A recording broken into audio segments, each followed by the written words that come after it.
Hi, Madison. Hi, Arun. Welcome to Rocket Lab. I'm not going to touch any button, I promise. I'm too terrified to touch anything. This is insane. I want to hug it. I'm speechless. I don't know what to say. I'm standing on a rocket launching platform. So LC2 is dedicated for Electron and HASTE missions, but from what you've just shown me, Arun, it's way too small for Neutron. Sure so is. that baby's going to launch next door. That's right. At LC3. Can we go see it? Let's go. Before we left for the United States, we came here to Rocket Lab's Mission Control in Auckland, New Zealand, where I spoke to Sir Peter Beck about the readiness of Neutron and why some may be doubting him and his company's execution. I think there's a lot of suspicion within our industry, and we always, my CFO always reminds me that we have the best house on the worst street.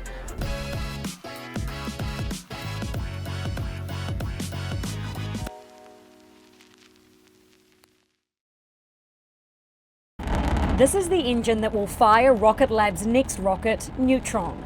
The space company dropped this hot fire hype video last month, showing the Archimedes being tested at NASA's Stennis Space Center in Mississippi, cooling down critics who suggested the company had complications hitting this critical development milestone. Rocket Lab revealed its bold plan to build a bigger rocket in March 2021. But there's some things we said we'd never do. But we're going to build a big rocket. It's called Neutron. The 43-metre high medium-lift launch vehicle will be twice the height of its existing Electron rocket and almost 6 times its diameter, allowing Neutron to carry 43 times more mass to low Earth orbit. Both rockets are made of carbon composite, but the key difference between them is reusability. While Rocket Lab later added recovery to Electron, Neutron will have it built in from the beginning, with the ability to re-enter Earth's atmosphere and land on its launch pad to be refueled and reflown.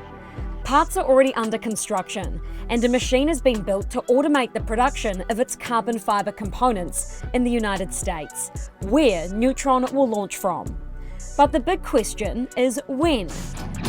Launching 2024. That timeline has now slipped slightly, with Sir Peter Beck announcing this year that Neutron will now launch in mid-2025.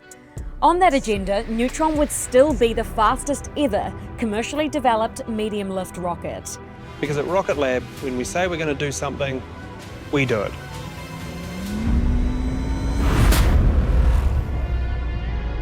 But some still have their doubts. Short interest in Rocket Lab rose 5% in the past month, according to MarketBeat, taking total short interest in the company to 19.8% of its float. With less than a year to go till launch, we visited Beck in Auckland to ask for a development update and how he thinks about investors' emotional ties to Neutron. Sir Peter Beck, good to see you, good to be back. Yeah, great to chat. Thank you so much for doing this, I really appreciate it. This is all about Neutron readiness. So let's go back to the beginning. Yep. You announced Neutron and was it March 2021? Around then? It would have been about then, yep. So that's now we're at end of 2024, it's roughly about 4 years ago. You thought that you were going to be launching a rocket by now. Obviously, we're not there yet. Yep. How would you rate the pace of the Neutron program so far? Yeah, well, I mean, it's a crazy pace, and although, we'll call it 6 months behind or, slightly more, you should put that into context of a rocket program. A rocket program you measure in decades, not in years. So it was an ambitious target, and that's the way we roll. But the progress of the team and the vehicle and the pad and the infrastructure and all the stuff that goes along with it has been pretty astounding. We are going to talk about all of those details. You mentioned an ambitious target. Is 2025 ambitious, or is that realistic at this stage? Well, we always caveat everything we say with it's a rocket program, right? And the program's on track for that launch date, and everything's good. But it only takes one small element to reset those sorts of things. But as it stands today, no, we're feeling and looking good for that. But like I say, caveat, it's a rocket program. Like a bad day at the office generally means you have no office anymore. So some of those things can set you back. So tell us everything that has been done so far. You have oh my goodness tested Archimedes with the hot fire. Yeah. You've built the pad for LC3, you've got the water tower up, changed the skyline at Wallops. Yep. You're building the new ICF. Yep. What's yet to be done? There's like a lot of people think of a rocket program and it's just the rocket, but the rocket is actually a relatively small element, and the pad infrastructure is just like we take all of the concrete in the larger region for days on end just to do one thing. So these infrastructure projects are just massive, and the amount of capital and time that goes into putting steel and concrete in the ground is enormous. And then the factories itself, we bought the Virgin Orbit factory and just converted that one large factory that used to make whole rockets. It just makes engines now for Neutron and Archimedes. So same with the engine test cells. I mean, there's just so much infrastructure that goes in and around actually putting something on the pad. The actual rocket itself, it's a relatively small element. The tanks and what's not a relatively small element. So these projects are just massive infrastructure projects. So if you look at everything that's still yet to be done until you can actually assemble all the parts for Neutron, Yep. What is the most difficult and the sort of most precarious still to come? Well, I'd say all of the really big high-risk items we've kind of brought down. I mean, you can break a rocket program into kind of three things. One is infrastructure, which we talked about. One is propulsion, and the other is structures or tanks. And propulsion, we took a relatively different. Well, we took quite a different path with propulsion, for example. Normally, you develop elements of an engine, and you put them on an engine test stand, and you test like a thrust chamber or a combustion chamber. And then you might test elements of a pump, elements of a valve, and then years later you bring them together, and then years later from that you actually put it on a production line and produce it. We didn't take that approach. I mean, we've built 500 and something engines. We kind of know what we're doing these days. So we built the production line for that engine. Everything that first engine that went on the stand, there was just no flight, no industrial articles on there. It was all flight, whether it be, wiring looms, engine controllers, valves, everything, pumps. It was built on a production line by production technicians, and that is the engine that we intend to fly. And that is an approach. It's a little bit risky in the fact that if that engine had a fundamental issue or performed very badly, then the program would be behind. But on the flip side to that, now we're banging engines out of a production line, so the program, at least on the propulsion side, is now ahead. So it swings and roundabouts in that sense. Everyone always talks about the timeline for Neutron, but time is obviously money. How much money have you spent on Neutron, and how much of the expected total initial cost? Yep. So when we first came public, we kind of said that Neutron was going to consume somewhere between 250 and 300 million USD, and yeah, we're on target for that. So as far as holding to budget is pretty impressive. But once again, you always have to put this into context. I mean, Vulcan, the Vulcan launch vehicle from ULA, I think Tory recently publicised it was somewhere between $7 and $9 billion to put that vehicle on the pad. So a few $100 million is crazy small to do what we're going to do. And then there's still more expenditure after that, of course, as we scale, because that gets us a rocket on the pad at a particular rate. But we hope to have a pretty decent clip on these vehicles, so you need to continue to invest in the program as it goes through. The reason I ask is because I was wondering if you might need to raise capital to finish it. Yeah, no. I mean, you saw us do that convertible note earlier in the year, and that was really to put some powder in the barrels for acquisitions. As far as Neutron goes, we don't need to raise any capital for that project. Bought and paid for. Yeah. I mean, and of course, things start to get much more interesting when we start flying customers' payloads, because the balance sheet looks totally different, because it's a $55 million launch at that point, whereas right now it's all R&D. So things change pretty quickly. You mentioned at the very beginning of this conversation how rocket development timelines are typically measured in decades, not years, and delays of this scale or of even larger are not indifferent in this industry. You only have to look at Blue Origin and then New Glenn, which has now impacted your NASA Escapade mission, which you made some satellites for. Yep. But how patient do you think investors, generally speaking, are in watching and waiting for developments in this industry? Probably not as impatient as I am. I mean, Yeah, look, I think if you're investing in a rocket company and you've done your diligence, then these things should be part and course, really. But at the end of the day, I mean, we're a commercial entity here, and we're trying to build a profitable company. So nobody is more motivated than us to get through that development and then through the scaling and all the rest of it. But if you're an investor and I think anybody in the space industry has to be a little bit patient for sure. So why did you feel the need to drop in Archimedes engine hot fire hype video? Oh yeah, that was super funny. Yeah. Well, I mean, I think one could make a direct correlation between the increasing value of the company and the short interest and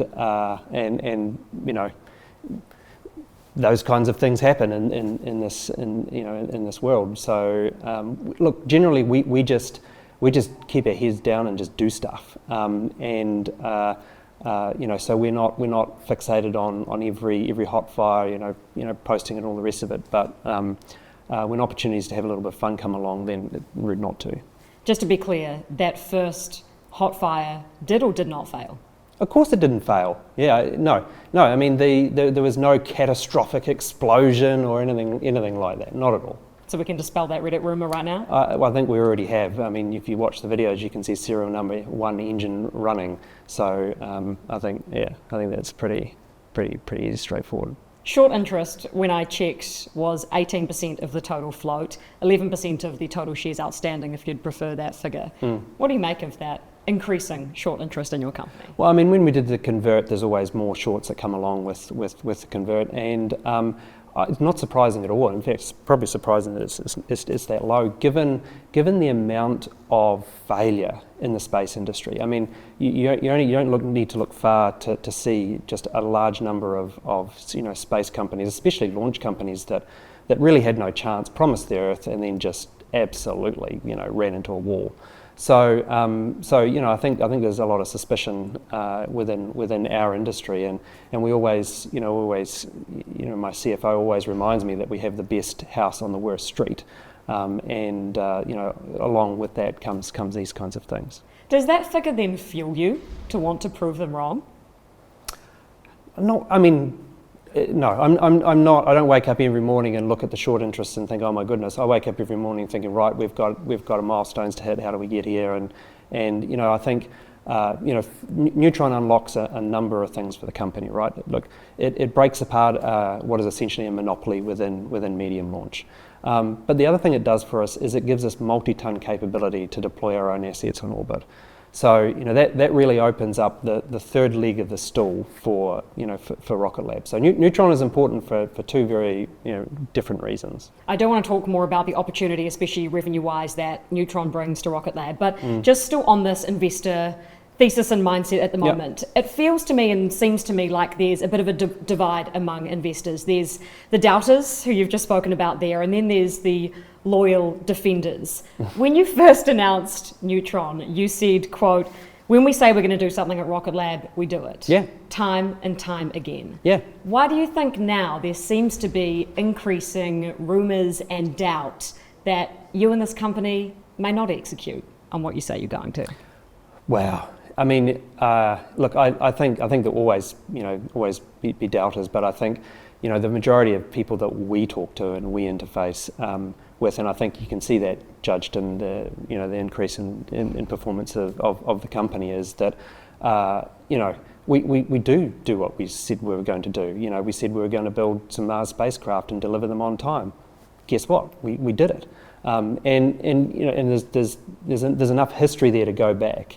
So look, I mean, if people want to underestimate us and whatever, that's their prerogative. But a reputation stands on its own feet. If we put a reality ruler over Neutron and what it means for this company and its future, 2/3 of this business today, perhaps not in the future, we will talk about how the revenue mix may change with Neutron, but today 2/3 of this business is space systems. Yeah. Makes up the majority of Yep. your revenue, right? Yep. So how much weight and emphasis should investors actually place on Neutron for now? Well, I mean, yes, 2/3 of our revenue is from Space Systems, but that's because we have a launch vehicle that has an ASP of $8.5 million.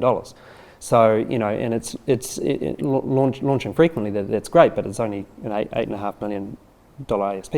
I mean, if you have Neutron at 55, then the balance sort of moves again. And we've always wanted to have a relatively heavy Space Systems element to the business anyway, because launch is super lumpy. And whereas Space Systems is very predictable and has a much greater smoothing effect. And you see that today where, you know, if a customer doesn't turn up to the pad and we have to revise the number of launches we're going to do in the quarter, it's irrelevant to earnings. And I think that's a good place to be. But you know, I think Neutron going forward, as we've talked about it unlocks a monopoly and it unlocks the third stall to create some really significant value. Let's do that maths in lifetime then. 8.5 mil to fly Electron, 55 US mil to fly Neutron. You've told me previously that you target a 50% margin on both. So say you take about 27 mil per Neutron launch. You've told me your dream cadence is about twice a month. Yep. You obviously won't get there at the beginning of Neutron, yeah. But that means you'll be earning what? Well, it's not my dream cadence. That's just like a good cadence. Right, yeah. Realistic cadence. Yeah. I like realism. Let's realistic for that period in time, but yes. So then if we take the realism and those figures with the 50% margin on Neutron, you'd be collecting and pocketing 50 mil, 55 mil per month if you're doing 2 launches on Neutron. And then once you use that money to break even on the max 300 mil spend, it's all upside from there. Yeah, I mean, the return on investment of a Neutron is very fast. If you can do it for a few $100 million. Now, if you've like others have spent billions, then that ROI is a bit longer. But yeah, I mean, and that's all good business, and that's all important. But I think don't forget there's a $320 billion opportunity sitting off to the right here that is enabled by Neutron.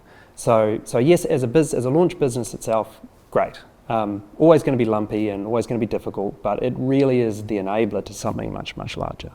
Interesting. So once that breaks even, then what are you thinking in terms of revenue addition for launch and then also for everything else that will go on it? Well, I mean, look, the grand vision here is to build an end-to-end space company.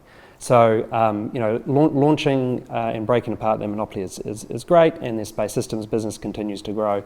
But I think, as we've always said, the real opportunity here is to utilise those things to build infrastructure in orbit. And that's where you crack open this $320 billion market in applications and services and everything from space. And I think you only need to look as far as Starlink to see, you know, what kind of value creation can be made and disruption to an industry when you own the keys to space.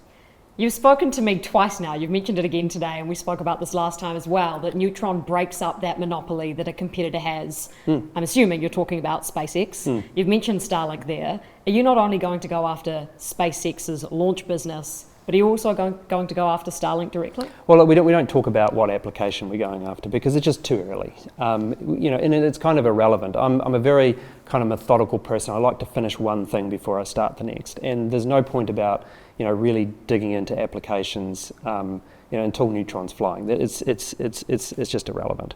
But look, you have a whole spectrum of things you do in space, and you know the broadband space vertical is one shaft of light in a giant spectrum. So I think there's a lot of things a lot of opportunities to go after there. When it is flying, just quickly on cadence, what licenses, if that's the correct term, it may not be in NASA terms, but what sort of approvals do you have to be able to fly it in its first and second year? Do you need to renew any of those? It's no different to an Electron. So you know, every license is launched. Every launch is licensed. Now it is a slight peculiarity or slight difference from Electron as it's launched out of the US. So you know, we don't need New Zealand government launch license approval, but you know, every vehicle has its required, you know, licenses, and then of course you have all of the other kind of regulatory things that go along with launch vehicles. So if we go back to those maths equations, once it is revenue additional, when Neutron is, when could investors see a dividend? Well, I mean, look, I don't think we've we've publicly spoken about that. I mean, right now, as I keep saying, like it's all hands to the pump to get Neutron to the pad. But the business changes pretty significantly. Once we start flying that vehicle, and if you just minus out Neutron investment to date, then the company looks very profitable. But we've made a conscious decision to heavily invest in that product. And in the meantime, you're also going to Mars to retrieve some samples for scientific purposes, just casually on the side. Well, Talk to me about that opportunity. Let's be clear here. We are studying whether or not we can put together an architecture that NASA thinks is sufficiently viable to then go and do. So we're at the early stages of that program. So yes, we've been awarded a study contract from NASA.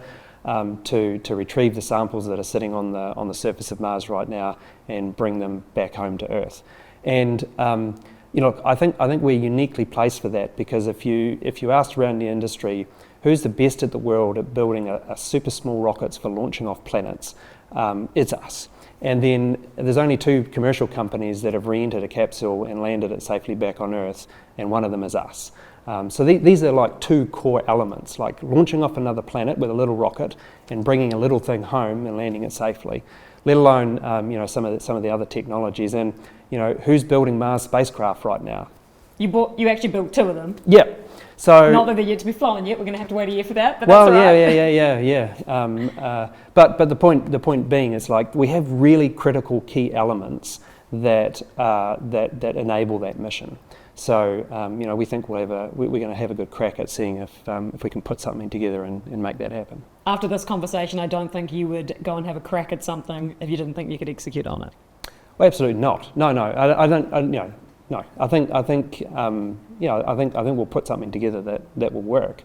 The question is, it's just a big political question about who ends up doing it.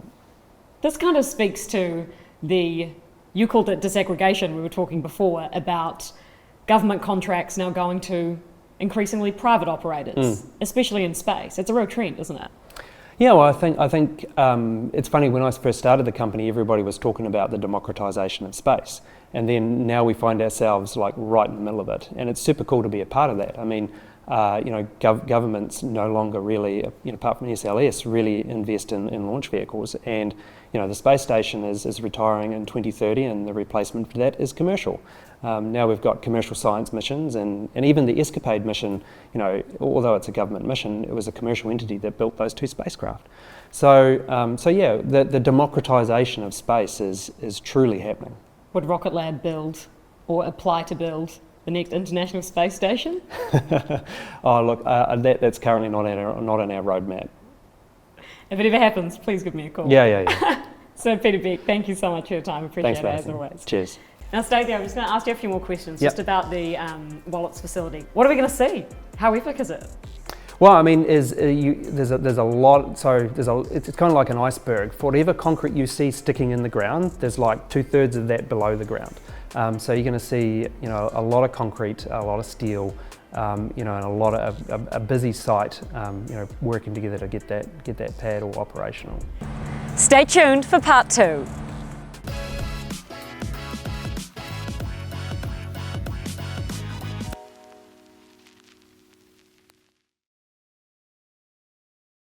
Thanks for watching Markets with Madison. If you enjoyed this interview, please hit the like and subscribe buttons below. I do all of the research for these episodes myself, so your support means a lot. I always love to hear your feedback and ideas, so please drop any thoughts in the comments below. Now go put your money to work.